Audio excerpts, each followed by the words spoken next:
नमस्कार. मी police constable विकास बाळू देवकर. माझा buckle number 2781, नेमणूक पोलीस मुख्यालय पिंपरी चिंचवड येथे कार्यरत आहे. माझं गाव मूळ गाव केम, तालुका करमाळा, जिल्हा सोलापूर येथे येतं.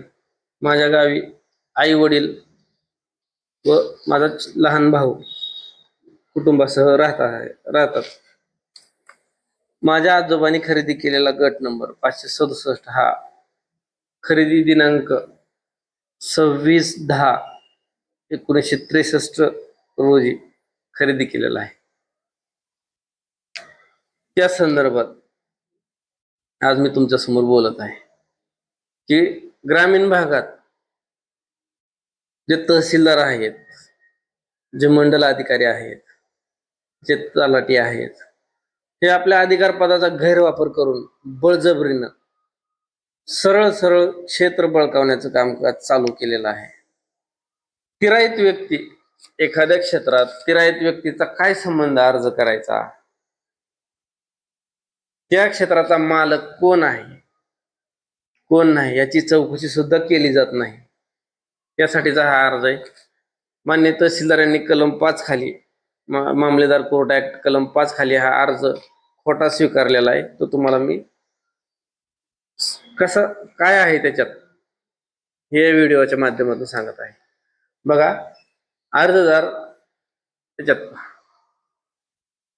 अर्जदार भगवान विठ्ठल देवकर या व्यक्तीचा सदर गटाशी काही एक संबंध नाही. फक्त आणि फक्त 7/12 उतार्यावर नाव असल्यानं तहसीलदार यांनी सदर गटाचा 567 गटाचा वारस असल्याचं नोंद केली. त्यांनी 500 कोणत्याही गटात जर मालक म्हणून पाहिजे असेल तर त्या गटाचा मालक कोण असू शकतो? ज्याच्याकडे खरेदी खत आहे, ज्याच्याकडे वंश परंपरेगत आलेलं क्षेत्र आहे, किंवा एखाद्याने बक्षीस केलेलं क्षेत्र असेल, त्यावेळेस तो स्वतः मालक होतो. फक्त 7/12 उतारा याच्यावर नाव आहे म्हणून तहसीलदार यांनी कुठलीही शहानिशा न करता त्रयस्थ व्यक्तीला मालक घोषितही केलं आणि कलम 5 खाली रस्त्यासाठी अर्जही स्वीकारून बेकायदेशीर अधिकार पदाचा गैरवापर करून बेकायदेशीर कामकाज सुरूही केलं. ते कसं तुम्हाला सांग. हे बघा, सदर अर्ज मामलेदार कोर्ट ऍक्ट अधिनियम 1906 चे कलम 5 अन्वये रस्त्यामधील अडथळा दूर करून मिळण्याबाबतचा अर्ज आहे. कधी केला? 23/9/2024 ला ही तारीख आहे. 23/9/2024. सर्व पेपर हे मी तहसीलदार कार्यालयातूनच काढलेले आहेत. ते जनमाहिती अधिकारी, असं नाही हे कुठली तरी चुकीची कागदपत्र दाखवतोय. त्याच्यावर शिक्का बघा, जनमाहिती अधिकारी नाव आहे, त्याची तारीख आहे, कधी काढलेली आहे ते 13/10 ला मला प्राप्त आहे माहिती अधिकारात पेपर. आता याच्यात कलम पहा. पहिलं कलम त्यांनी दिलेलं आहे चतुर्सीमेचं. तर ह्या चतुर्सीमेत बघा किती गोंधळ आहे. ह्या चौकटीत चतुर्सीमा त्यांनी बरोबर दाखवलेल्या आहेत, ज्या दिसत आहेत त्या चतुर्सीमा. पूर्वेला गट नंबर 564, पश्चिमेला शिव, दक्षिणेला गट नंबर 566, 565, उत्तरेला गट नंबर 569, 568 असे गट आहेत. हे बरोबर आहे. परंतु याच्यात काय आहे बघा, कलम 5 खाली अर्ज घेतलेला आहे. कलम 5 हा असा आहे, जर त्या गटाला इतरत्र बाजूने जर रस्ता असेल तर दुसऱ्या बाजूने रस्ता देता येत नाही. हे तहसीलदार यांना माहित आहे की नाही याची चौकशी करावी. हे बघा, पश्चिमला शिव दिले तर 5 खाली अर्ज स्वीकारण्याचा प्रश्नच येत नव्हता. तरीही भ्रष्टतापूर्वक अर्ज स्वीकारून आमच्या वडिलोपार्जित क्षेत्रावर माझ्या आजोबाने जे खरेदी केले 1963 ला 26/10/1963 ला खरेदी केले, त्याचे खरेदी खत माझ्याकडे आहे, मी तुम्हाला दाखवतो. ते बघा, कलम 1 मध्ये या चतुर्सीमा दिल्यात आणि त्याच अर्जामध्ये हा तोच अर्ज आहे, त्याच अर्जामध्ये कलम 3 दिलेला आहे. कलम 3 मध्ये काय म्हटलंय? केमघोटी रस्ता कोणत्या बाजूला दिलाय? सदर रस्ता सदर रस्ता हा उत्तरेकडून येऊन दक्षिणेस असलेल्या केमघोटी रस्त्याला जाऊन मिळतो. केमघोटी रस्ता हा पूर्व बाजूला आहे आणि इथं दक्षिण बाजूला निघालेला आहे. ते पूर्ण नकाशाच चेंज केलेला आहे यांनी, यांच्या बापजादी स्ट्रीट असल्याने. शासकीय रस्ता यांनी त्याचं घटनास्थळ बदललं. पूर्वेचा रस्ता पश्चिमेला नेला, शिव रस्ता पश्चिमेला नेला. आता इथं बघा, इथं पश्चिमेला काय केलेलं आहे? पश्चिमेला शिव सरळ सरळ अर्धात, त्यांच्या स्वतःच्याच अर्धात शिव रस्ता म्हणून उल्लेख केलेला आहे. जर शिव रस्ता पश्चिमेला असेल गटाला लागून, एकतर काय कलम 5 मध्ये अर्ज बसतच नाही. मेन रस्ता जो आहे वाहतुकीसाठी आता सध्या चालू आहे तो पूर्व बाजूला आहे, 2 गट सोडून.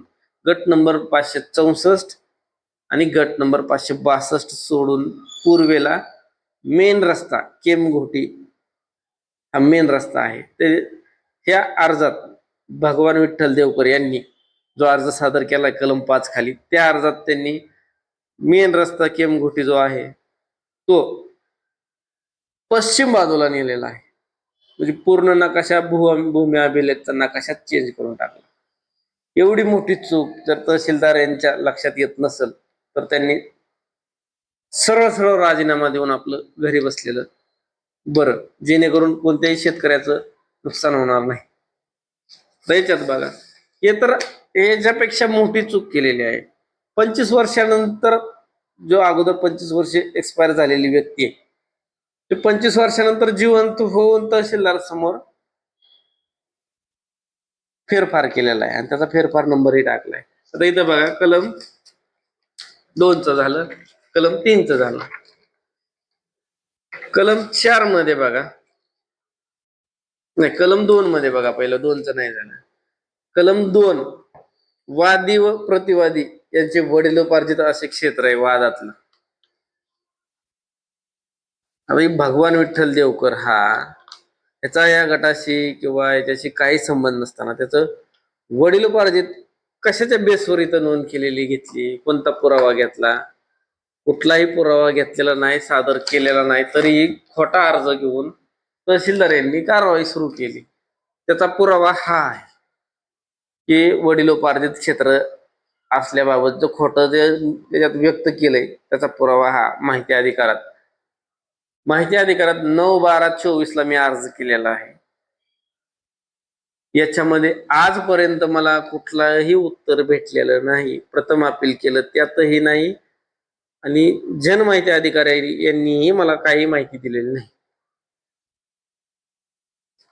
हे माहिती अधिकारातला अर्ज, त्याच्यानंतर प्रथम अपील केलेला अर्ज. या प्रथम अपील केलेल्या अर्जामध्ये त्यांनी आजपर्यंत कुठलंही उत्तर दिलेलं नाही. प्रथम अपील केल्यानंतर त्यांना माहितही नाही की किती दिवसात उत्तर द्यावं लागतं. दिवस त्याला लिमिटेशन दिलेलं आहे. दिवस 30 दिवस ते 45 दिवस एवढी कालमर्यादा दिलेली आहे. आज बघा, 30/1 ला जर मी प्रथम अपील केलेला असेल, आज तारीख आहे किती? 28 तारीख आजची, 28/4, जवळजवळ 3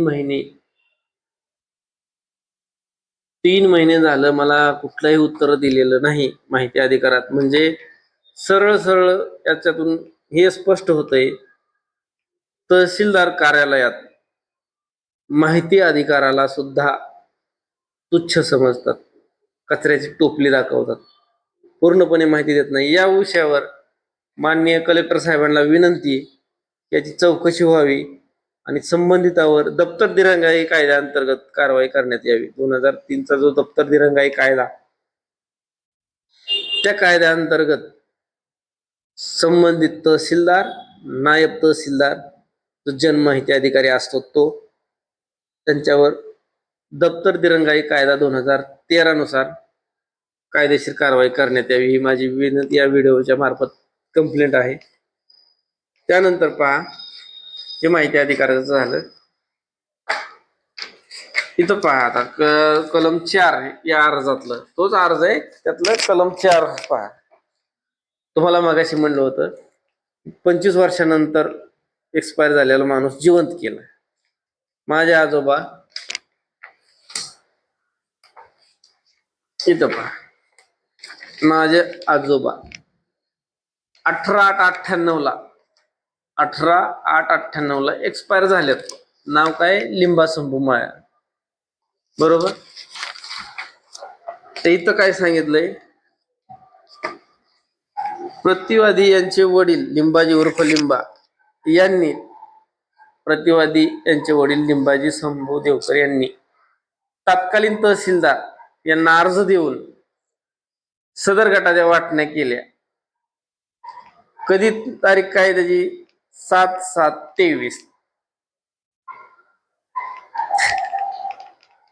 7/7/23.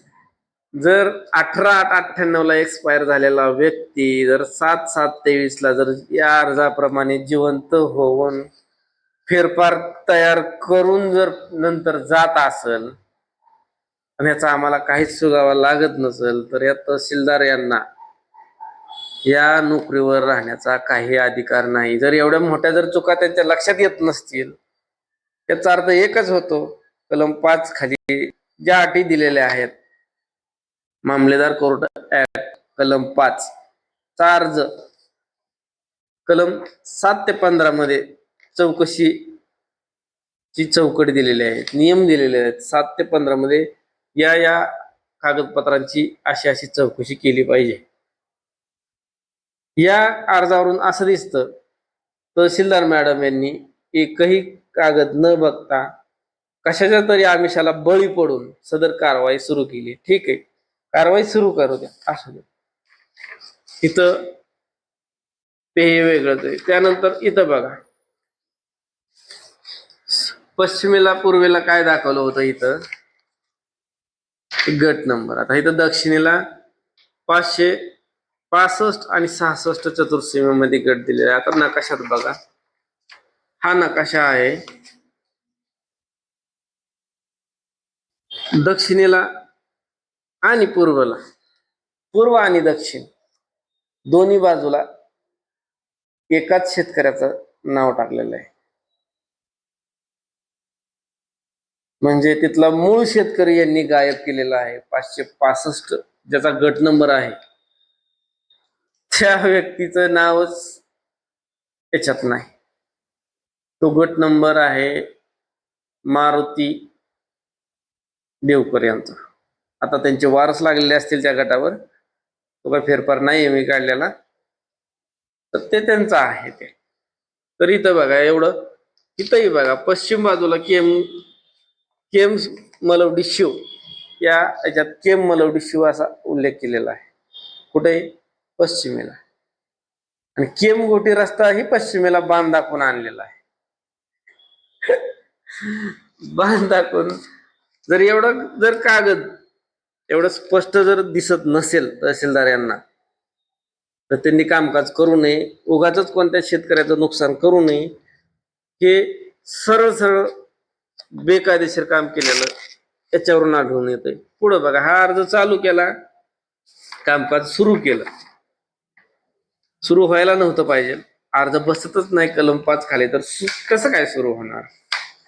ठीक आहे, सुरू केलं कलम 5 खाली.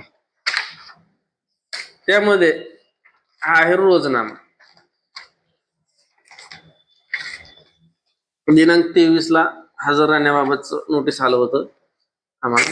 आम्ही 23 तारखेला हजर राहिलो होतो, परंतु शासकीय कारणास्तव ऑफिस बंद होतं. तिथं तारीख दुसरी दिली. कोणती तारीख दिली? 6/1 तारीख दिली. 6/1 तारखेला वादी गैरहजर स्पष्ट उल्लेख आहे तिथं. वादी गैरहजर, प्रतिवादी यांनी म्हणणे व नकाशा सादर केला. बघा आता पुढे गंमत. त्यानंतर 10/2 ला पुन्हा प्रशासकीय कारणास्तव ऑफिस कामकाज बंद होतं. परत आमच्यातर्फे प्रतिवादीतर्फे म्हणजे माझे वडील, चुलत भाऊ 2 आणि चुलते यांच्यातर्फे ऍडव्होकेट मंगेश आरनाळे सर हजर होते. हा पहा,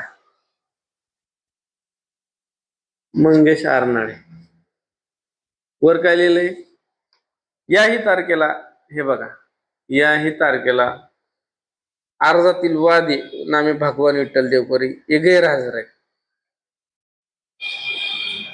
त्यानंतर 2 तारखेला सरळ गैरहजर आहे. त्यानंतर तिसरी तारीख पडली 3/3/2025 ला. 3/3/2025 ला माननीय तहसीलदार यांनी रोजनाम्यात स्पष्ट उल्लेख केलाय, सदर केस ही वादी नोटीस बजावूनही वारंवार गैरहजर राहत असल्याने सदर केस विथ कॉस्ट डिसमिस करण्यात येत आहे. तर मला सांगा, जर एखाद्या अर्जावर कारवाई तुमची, हे अर्ज खोटा आहे सगळं स्पष्ट दिसते, त्याचे पुरावे बी आहेत आमच्याकडे, त्याचं PDF बी मी शेअर करतो नंतर. जर एकदा एका केसचा निकाल झाला तर ह्या तहसीलदार साहेबांना पुणे अधिकार दिला की रिओपन करावी, करण्याचा अधिकार आहे का? त्याच्यासाठी परमिशन घ्यावी लागते वरिष्ठांची. त्यासाठी परमिशन घेण्यासाठी त्याच्या अगोदर जो अर्ज सादर केलाय वादीने नामे भगवान विठ्ठल देवकर यांनी, त्यांनी अर्ज द्यावा लागतो की सदर केस बाबा या कारणास्तव मी गैरहजर राहिलो, तर माझं म्हणणं ऐकण्यासाठी केस पुन्हा चालू करावी. त्या गैरहजेरीचं कारण त्यात ते डॉक्टरचे सर्टिफिकेट वगैरे, की जर दवाखान्याचं कारण असेल तर डॉक्टरचे सर्टिफिकेट वगैरे जोडून जर त्यांनी अर्ज केलेला असेल तर त्याच्यावर विचार करायला तहसीलला अधिकार नाही. प्रांत किंवा कलेक्टर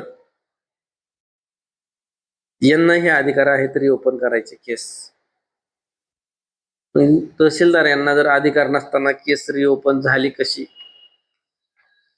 18 तारखेला पुन्हा डायरेक्ट 3 महिन्यानंतर बघा, 3/3/25 ला विथ कॉस्ट निकाली काढली आणि 18/6/2025 ला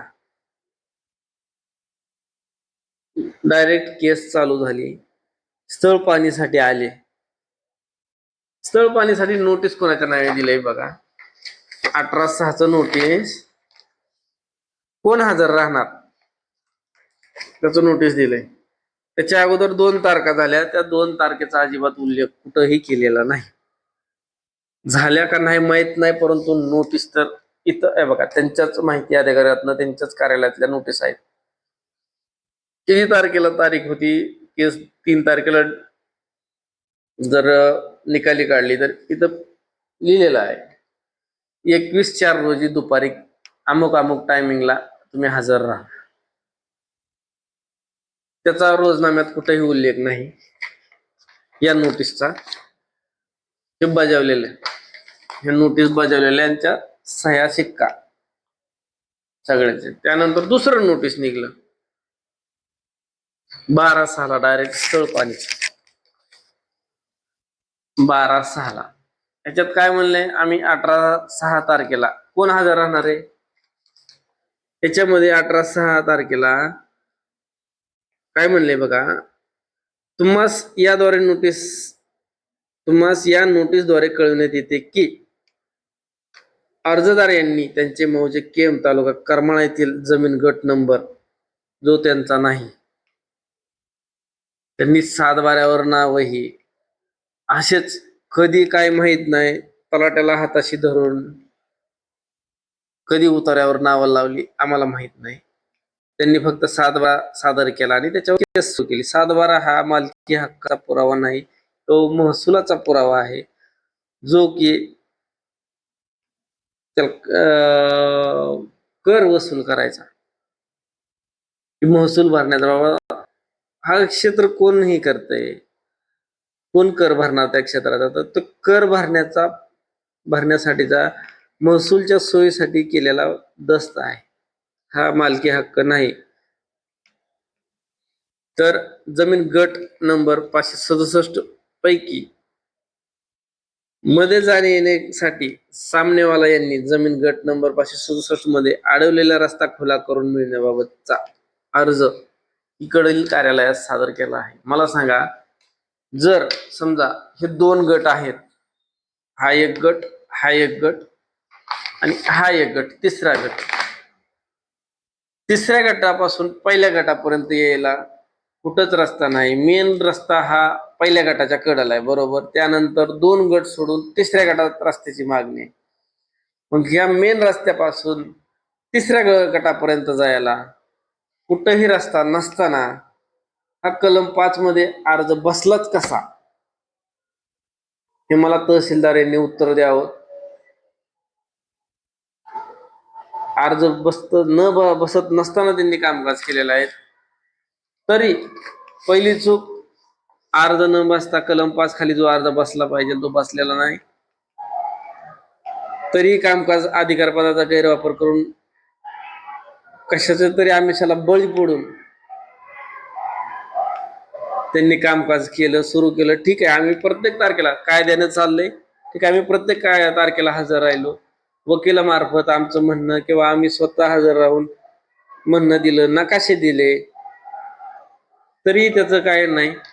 त्यानंतर त्यांनी वारंवार गैरहजर राहून, जे वादेत वारंवार गैरहजर आहेत ते वारंवार गैरहजर राहत असलेले विथ कॉस्ट निकाली काढली केस. त्यानंतर आलेले हे दुसरं नोटीस आहे.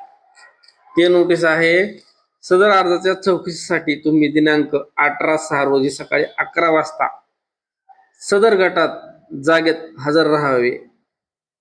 सदर दिवशी व वेळी गैरहजर राहिलेस किंवा हजर राहून कागदोपत्री म्हणणे न दिलेस पुढील कारवाई करण्यात येईल. तहसीलदार करमाळा.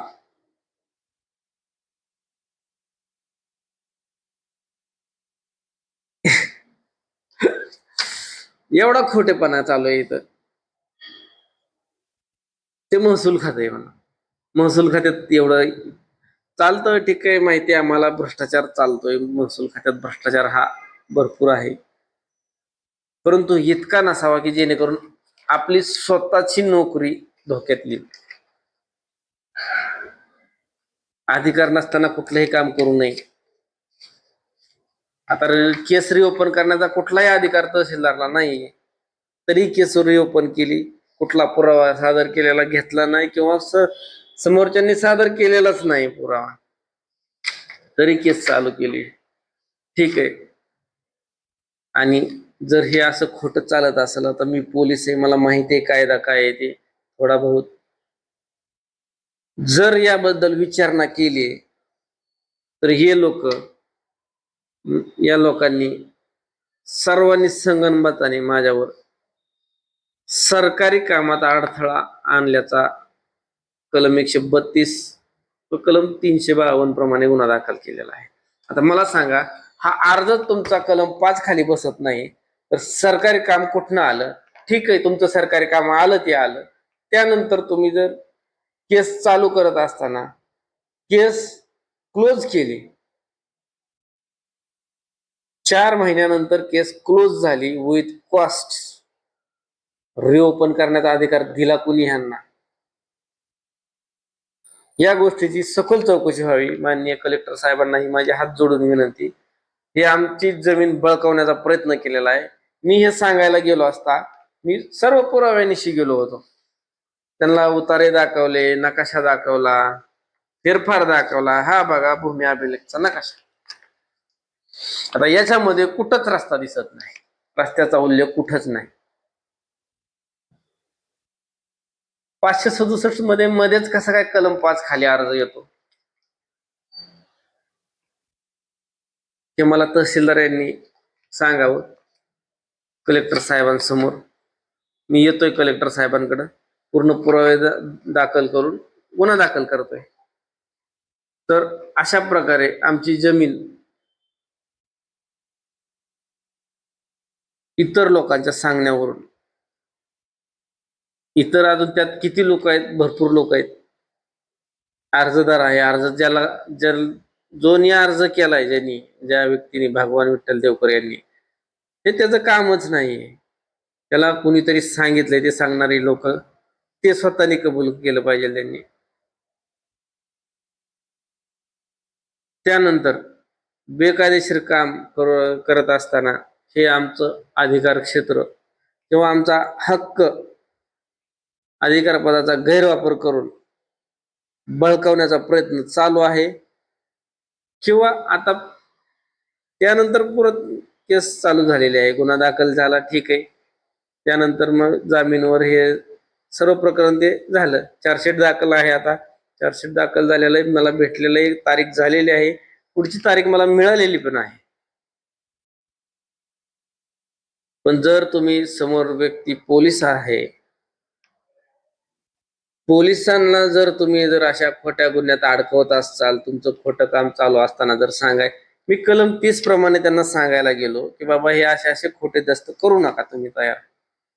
जर तुम्ही कलम तसे खोटे दस्त केले तर BNS कलम 198-99 प्रमाणे तुमच्यावर गुन्हा दाखल होतोय.